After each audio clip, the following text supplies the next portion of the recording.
Dengan dikabulkannya pra-peradilan dari Peggy Setiawan, ini setidaknya membuka peluang pengajuan peninjauan kembali atau PK yang akan diajukan oleh terpidana lain. Salah satunya adalah mantan narapidana kasus Vina Saka Tatal yang rencananya akan mengajukan atau menjalani sidang peninjauan kembali PK di tanggal 24 Juli 2024. Kemarin di tanggal 19 Juli, Saka ini juga telah melakukan tes psikologi oleh LPSK dan kita akan tanya langsung seperti apa kemudian ini kondisi Saka dan juga persiapan jelang sidang PK yang akan diadakan pada tanggal 24 Juli mendatang. Kita temukan faktanya. Ini kan proses PK sebentar lagi akan dihadapi. Apa kesiapan dan juga yang sudah dipersiapkan mungkin dari saksi atau juga bukti-bukti novum yang baru? Ya sebenarnya sih kalau masalah bukti-bukti yang baru kan kita memang sudah mempersiapkan dengan tim. Jadi novum itu kan memang lebih dari 10, tetapi saya berkontribusi terhadap 5 novum yang sifatnya visual. Saya berusaha berkontribusi terhadap PK-nya Saka, memang Saka saya pegang gitu, juga terhadap ke-7 terpidana lain yang dipegang oleh DPN Pradi.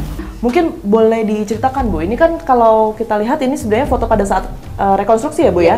Saat rekonstruksi, jadi kan itu tergambarkan ke-7 terpidana itu karena waktu itu Saka tidak diikut sertakan dalam rekonstruksi ya. Saka tidak ada di sini? Ya, tidak ada di sini. Ke-7 terpidana itu terdakwa waktu itu masih terdakwa menolak rekonstruksi karena merasa tidak melakukan perbuatan yang dituduhkan. Kemudian kan kalau di dalam rekonstruksi agar tergambar siapa sih yang membawa, diantaranya yang membawa jenazah yang sudah dihabisi di showroom. Di situ kan juga terlihat gitu. Kemudian ternyata kan yang membawanya memang akhirnya menjadi DPO yang fiktif. Ya. Yang terakhir tadi Bu Titin juga memberikan saya satu gambar ya Bu ya, satu foto. Mungkin Bu Titin sendiri bisa menjelaskan ini foto yang katanya ada, mohon maaf, ada potongan tubuh atau daging di sini. Ya. Jadi sebetulnya gitu, daging itu yang tertinggal di baut penampang tiang PJU. Itu kan sebetulnya di persidangan sudah disampaikan, dalam keterangan verbal pun sudah disampaikan. Ibu yang menyampaikan? Bukan, oleh anggota kepolisian yang melakukan olah TKP.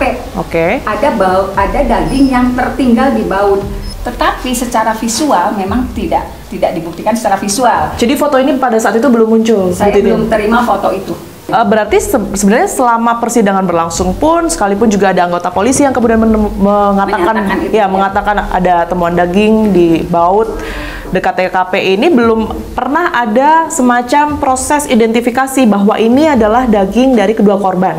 Jangankan proses identifikasi, karena anggota kepolisian menyatakan yang diduga daging itu berasal dari salah satu korban. Ada bahasa seperti itu sebetulnya. Tapi tidak pernah ditindaklanjuti. Jangankan identifikasi, kelihatannya majelis hakim juga mengabaikan keterangan dari anggota yang pertama kali menemukan daging di baut itu, juga mengabaikan masalah kemungkinan terjadinya karena kecelakaan gitu Mbak. Sekarang ini kan kita ketahui ya bahwa Saka sendiri kan sudah menjalani hukuman selama kurang lebih 8 tahun itu, sudah bebas juga, dan beberapa hari lagi ibu ini akan mengajukan PK, akan menjalani sidang PK begitu. Apa setidaknya yang kemudian diharapkan oleh Bu Titin dan juga Saka ya dengan hasil ataupun juga output dari persidangan ini? Yang pastinya karena memang Saka juga sudah menjalani, tetapi ada atribut yang menempel sepanjang hidupnya dia. Apabila kami tidak melakukan PK, Saka juga tidak berjuang melakukan PK. Atribut yang dia mantan narapidana. Sementara Saka sendiri meyakini dia tidak pernah melakukan perbuatan yang dituduhkan. Nah, itu yang dilihat oleh Bu Titin terhadap Saka. Saka sendiri merasakannya seperti apa? Karena menurut Bu Titin dan mungkin juga orang-orang sekitar terdekatnya Saka ya, Saka ini tidak pernah terlihat semacam meluapkan emosi, padahal sebegitu dahsyatnya yang Saka alami pada saat kurang lebih 8 tahun ditahan, apalagi waktu awal-awal diminta untuk pengakuan. Ini kan luar biasa sekali yang dialami oleh Saka. Apa yang dirasakan sebenarnya? Ya kalau dirasakannya, kalau dibilang benci emang benci, cuman kan Saka nggak tahu orang yang mukulin siapa, namanya juga kan nggak tahu. Intinya wajahnya pada saat itu Saka tidak ingat? Nggak ingat sama sekali. Termasuk ada beberapa pengakuan ya Bu ya, ada yang sempat melihat keterlibatan Ibtu Rudiana pada saat itu dari terpidana lainnya. Nah Saka sendiri? Kalau Rudiana saya nggak tahu, jadi nama Rudiana aja nggak tahu. Saya tahu nama Rudiana itu waktu di persidangan. Nah, Saka sendiri sebenarnya yang dirasakan setelah bebas ini bagaimana? Karena kan memang ini berkaitan juga ya dengan pemulihan nama baik. Ya kalau di kampung sendiri sih alhamdulillah nggak ada yang aneh-aneh. Jadi orang kampung sendiri tuh tahu kejadiannya, kejadian itu tuh seperti apa. Jadi bahwasannya Saka itu bukan pelakunya, udah pada tahu semua. Saya sih berharap tiba-tiba ada orang yang luar biasa yang menyatakan ya betul peristiwanya memang bukan pembunuhan dan pemerkosaan. Baik, Saka dan Bu Titi terima kasih banyak atas waktunya. Kita harapkan yang terbaik untuk tanggal 24 nanti ya. Semoga lancar selalu. Mohon doanya buat seluruh masyarakat. Pastinya. Ya, baik. Dan dukungannya. Terima kasih Bu Titin, Saka. Kita temukan fakta selanjutnya.